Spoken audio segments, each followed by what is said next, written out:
começa o nosso giro de informação, repercutindo o resultado da nossa enquete do dia de ontem. A nossa enquete do dia de ontem, então, vamos lá, vamos repercutir o resultado da enquete. Nós repercutimos ontem essa questão da volta do DPVAT, agora com outro nome, inclusive, e a gente repercutindo então com você e pedindo qual a sua opinião sobre a volta do DPVAT. 67,8% das pessoas que votaram na nossa enquete do dia de ontem votaram na opção que é apenas mais uma fonte de arrecadação e de corrupção, que já era. Até foi um dos motivos aí do governo anterior ter retirado esse imposto, porque havia corrupção envolvida. E 13,8% das pessoas que votaram na opção mais uma vitória de lobbies do Centrão, que perderam esse filão durante a gestão Bolsonaro. E é uma alternativa também bem certa, bem correta essa, porque de fato o Centrão perdeu.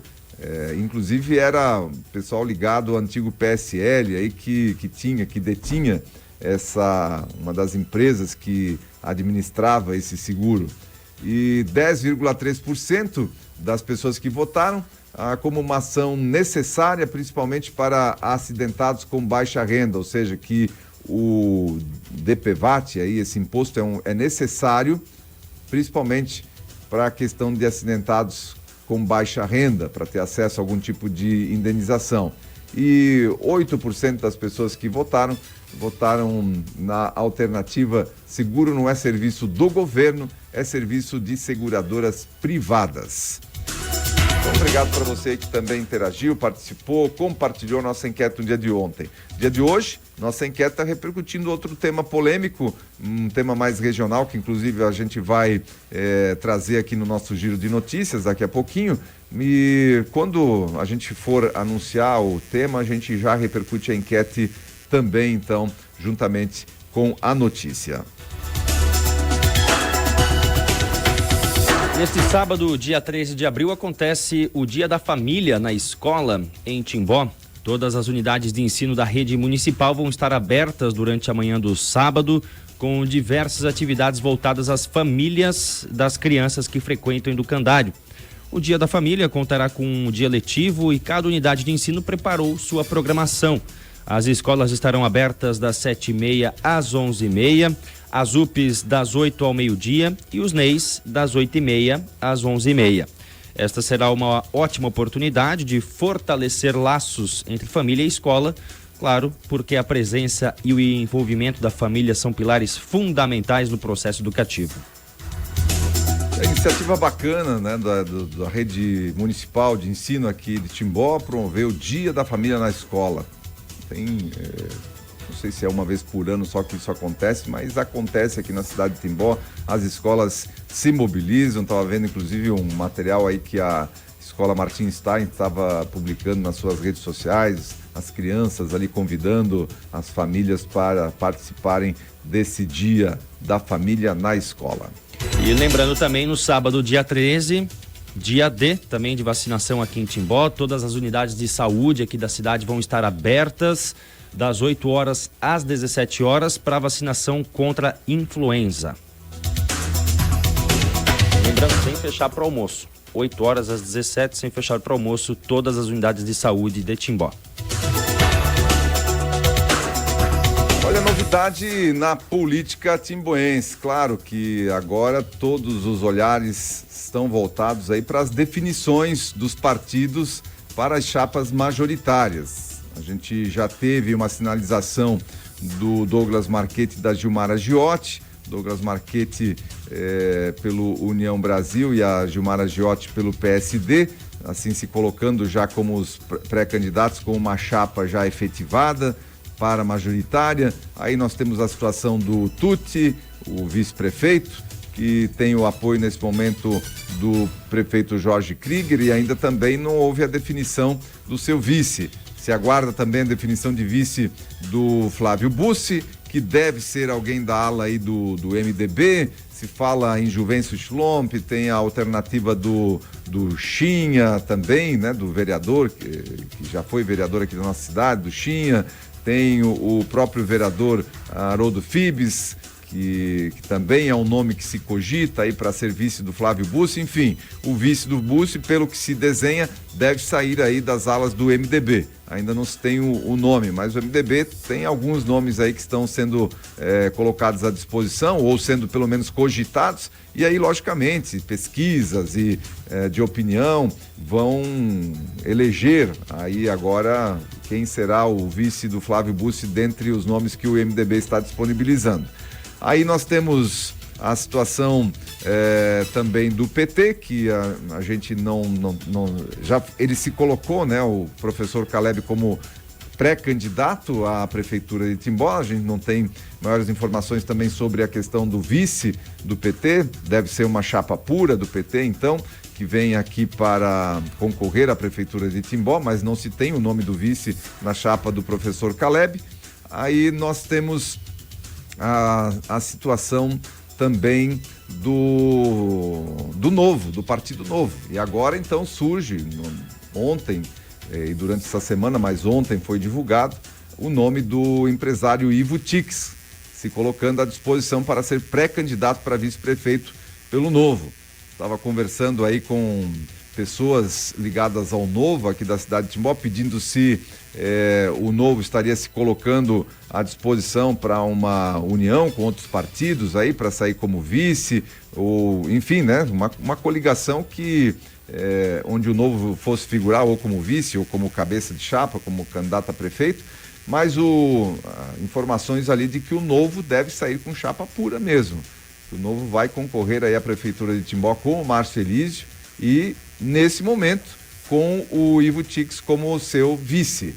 Então, foi um anúncio que foi feito ontem. O Ivo Tix tem 62 anos, casado, pai de 2 filhas, filiado ao Novo desde o ano de 2017, formado em administração de empresas, com especialização em gestão de negócios e gestão de pessoas. Possui uma trajetória de sucesso como gestor de empresas já há 38 anos, 24 anos à frente da Usitim, da qual é sócio-diretor. Foi conselheiro do Grupo Cristal, Rudolf, por 4 anos, de 2019 a 2022, e atualmente está na gestão das 5 empresas do grupo, juntamente com mais 2 colegas diretores.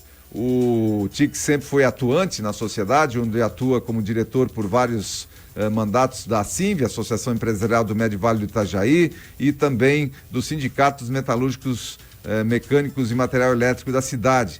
Também é conselheiro das escolas CETIS há 22 anos, além de ter participado do Rotary Clube de Timbó por 14 anos. Para o Márcio Elísio, pré-candidato a prefeito, a vinda do Ivo para compor a chapa é um diferencial para poder colocar em prática um novo jeito de gestão, com mais experiência e eficiência. Segundo as palavras do Márcio Elísio, o Ivo tem uma trajetória pessoal de trabalho e superação, sua visão administrativa é respeitada no meio empresarial e irá somar muito ao nosso projeto, disse o Márcio Elísio. Já o presidente do Novo de Timbó, João Lois, diz que o nome do Ivo é uma excelente parceria para compor com o Márcio. Seus conhecimentos em gestão, integridade e experiência têm muito a contribuir com a visão que o partido quer trazer à administração pública. É um fato novo agora para a política timboense. Um empresário timboense aí se colocando à disposição para ser vice-prefeito no Partido Novo, juntamente com o Márcio Elísio. Realmente, eu conheço o Ivo Tix há muitos anos mesmo, e sempre foi uma pessoa muito íntegra, muito correta e também um administrador, um gestor de sucesso aqui na nossa cidade.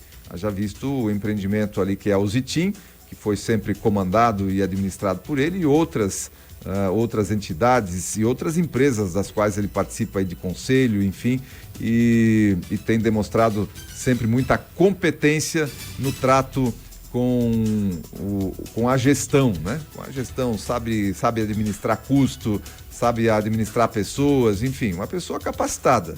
É uma pessoa capacitada e vem a somar aí nessa questão da corrida à prefeitura de Timbó. A princípio, chapa pura do Novo, então.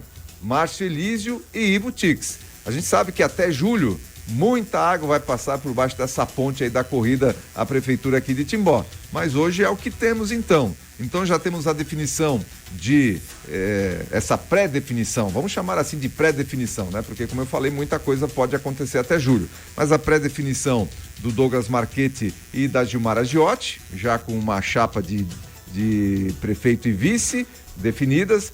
Também agora o novo se definindo, Márcio Elísio e Ivo Tix. E aí a gente aguarda as definições dos outros 3 concorrentes, que é o professor Caleb do PT, o Flávio Bussi do PL, que deve ter um vice alinhado ao MDB, ligado ao MDB, e o vice-prefeito Tucci, que também ainda não há uma definição de quem será o seu vice nessa corrida à prefeitura de Timbó nas próximas eleições.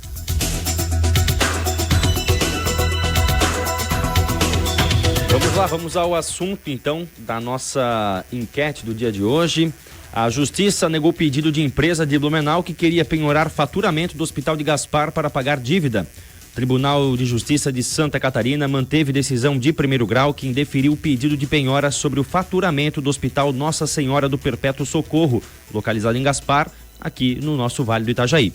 Feito por um dos fornecedores, a empresa Messer Gases de Blumenau. O recurso do suposto credor foi negado de forma unânime pela segunda Câmara Civil do TJSC. O fornecedor almejava a reforma da decisão em primeiro grau que indeferiu o pedido de penhora sobre o faturamento da unidade hospitalar. A empresa argumentou que, embora o hospital receba recursos públicos para o seu funcionamento, também é remunerado por atendimentos prestados em favor de pacientes particulares e convênios de saúde privados, de modo que a penhora sobre o faturamento da empresa seria possível, nos termos do artigo 866 do Código de Processo Civil. O colegiado, entretanto, assim como o juízo de primeiro grau, entendeu que, por se tratar de medida excepcional e excessivamente gravosa, a penhora deve ser adotada apenas na ausência de outros bens suficientes para a satisfação da dívida, em razão da repercussão que tal restrição poderá causar, com a possibilidade de inviabilizar por completo a continuidade das atividades do hospital. E o assunto está repercutindo na nossa enquete do dia de hoje, então. A Justiça negando o pedido da empresa de Blumenau que queria penhorar o faturamento do Hospital de Gaspar. O que você acha disso? Qual é a sua opinião? Tem 2 alternativas. Hoje só coloquei 2 alternativas justamente para ter um posicionamento a respeito dessa situação. Ou sim ou não, ou concorda ou não concorda. Concorda a primeira alternativa. Deve-se buscar outras formas de fazer esse acerto. Ou seja, o remédio não pode matar o paciente. Né? O remédio seria pagar a dívida, mas pelo jeito aqui, pelo que a Justiça está colocando, se o hospital paga a dívida, fecha as portas. Dessa forma que está sendo colocado ali na justificativa. E a outra alternativa que a gente tem aqui, dívida é dívida. O fornecedor está correto em recorrer, em buscar todas as alternativas e recursos para ter paga aí a sua dívida. Então você tem essas 2 alternativas para votar. E como eu falei já no início, é muito importante a gente sempre se colocar no lugar de todas as partes envolvidas aqui, quando vai responder. No lugar, se você fosse o empresário que tivesse a dívida para receber, se você fosse o administrador do hospital, se você fosse o usuário desse hospital, enfim, vá se colocando no lugar dessas partes envolvidas aí e vote nessa enquete do dia de hoje, que está repercutindo esse assunto que acontece aqui pertinho da gente, na cidade de Gaspar.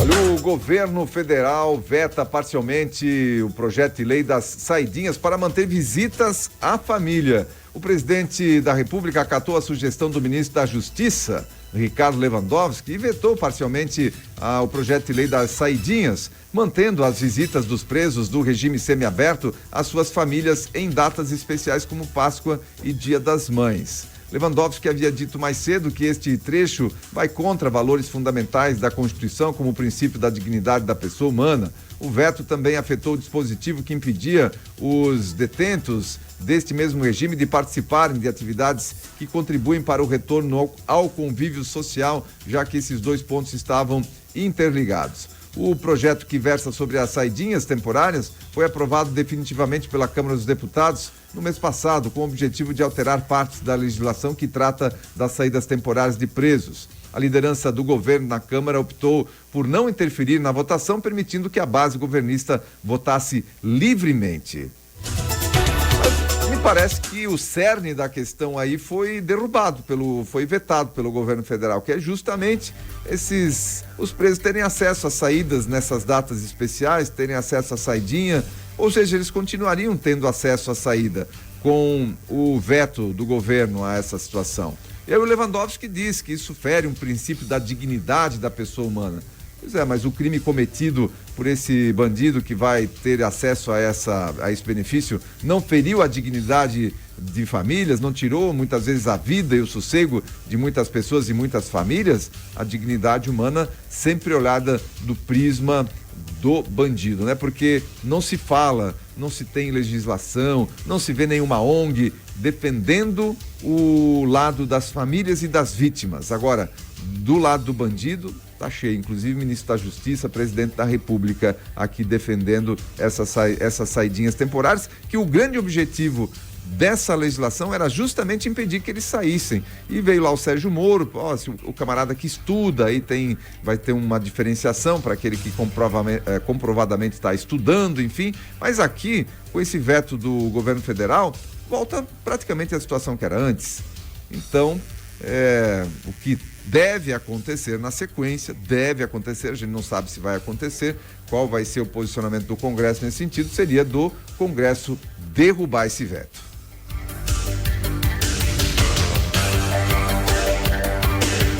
Notícia internacional: bilionária é condenada à morte por corrupção no Vietnã. País usa injeção letal como método de execução. Um tribunal do Vietnã condenou uma empresária do setor imobiliário por um dos maiores casos de corrupção do país, com prejuízos calculados em 27 bilhões de dólares, o que convertido aí em torno de 136 bilhões de reais.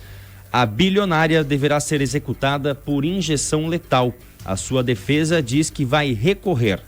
Lan, como é o sobrenome aqui da bilionária, se declarou inocente, mas o tribunal rejeitou todas as alegações da executiva do grupo imobiliário Van Thinh Phat, acusada de fraudar o Saigon Commercial Bank ao longo de uma década. As ações da acusada minaram a confiança da população na liderança do Partido Comunista e do Estado, afirma a decisão do júri divulgada pela imprensa estatal. Já falava isso aqui durante o anúncio da manchete. Se essa moda pega... Primeiro, o Partido Comunista, né? É o comunismo que impera lá no Vietnã. Empresa que uma empresária lá, uma bilionária cometendo corrupção, um dos maiores escândalos de corrupção do Vietnã. Olha que, para um país como o Vietnã, 27 bilhões de dólares. Isso é muito dinheiro, muito dinheiro. Um país pequeno como o Vietnã, e a empresária lá condenada simplesmente à morte por injeção letal. Agora, a defesa diz que vai recorrer, mas é Partido Comunista lá, né? Vai recorrer a quem?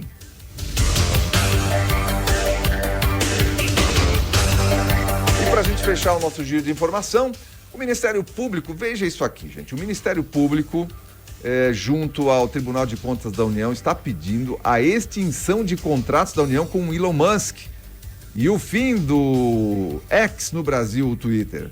Na quarta-feira, dia 10, o Ministério Público do Tribunal de Contas da União apresentou representação para solicitar a identificação e a extinção de contratos do poder público com empresas de Elon Musk. O pedido contra o bilionário é assinado pelo subprocurador-geral Lucas Furtado. A sugestão é que o TCU solicite um pente fino dos contratos vigentes com Musk e que posteriormente seja avaliada a possibilidade de extingui-los em medida de caráter cautelar. O argumento de Furtado é de que o poder público não pode ter relação com empresas que não se submetem ao direito brasileiro. Pois é, mas até o momento, qual é a ação do Musk que desobedece a alguma legislação brasileira? Qual é? A solicitação também sugere ao Tribunal de Contas da União que analise a possibilidade de proibir a atuação da rede social X no Brasil. No final de semana, o Elon Musk ameaçou desbloquear, não fez, ameaçou desbloquear perfis da rede social que tinham sido bloqueados por decisão do Supremo Tribunal Federal. Decisão do Supremo Tribunal Federal. Vejam que não passou por nenhum tipo de processo legal, foi uma decisão direta. Uma interferência direta do Supremo Tribunal Federal. Não passou por nenhum processo, não teve o devido processo legal. E, lógico, o que ele fez? Qual foi o crime do Elon Musk para ter ameaçado aí os seus contratos com o Brasil? Revelar censura cometida pelo ministro Alexandre de Moraes. E o que os camaradas estão alvoroçados aqui no Brasil também é que eles não conseguem, o Elon Musk, né, a conta dele é de fora do país, ele não é um brasileiro, então eles não conseguem bloquear a conta dele, eles não conseguem fazer nada com ele, então estão buscando atingi-lo através das suas empresas. Agora, essas coisas se misturam, Elon Musk e os contratos que ele tem aqui com o Brasil, com a SpaceX, por exemplo, e lá dando a internet, por exemplo, lá para a Amazônia, através da sua empresa Starlink, dos seus satélites. Pois essa é a ameaça do Ministério Público. Obviamente que o Ministério Público aqui não está agindo, na minha opinião, isso é uma opinião minha aqui, o Ministério Público, o TCU, não estão agindo por conta própria. Aí tem alguém incentivando, né, solicitando essa atuação do Ministério Público junto ao Tribunal de Contas da União. Me parece mais isso, que alguém está instigando que isso seja feito para dar um ar de legalidade para essa situação, para esse pedido, para isso tudo, mas não faz o menor sentido. O Elon Musk, o máximo que ele fez foi tuitar até agora. O máximo que ele fez foi tuitar. Claro, revelando censura cometida pelo ministro Alexandre de Moraes, e esse é o grande crime que ele cometeu. Cutucar a onça com a vara curta. Vamos ver como é que continua aí o desenrolar desses fatos, e a gente vai comentando, vai trazendo para você mais notícias a respeito dessa situação entre Elon Musk e agora não só Alexandre de Moraes, mas entre o governo brasileiro. E assim a gente encerra esse bloco de informação quando são 7h mais 23 minutos.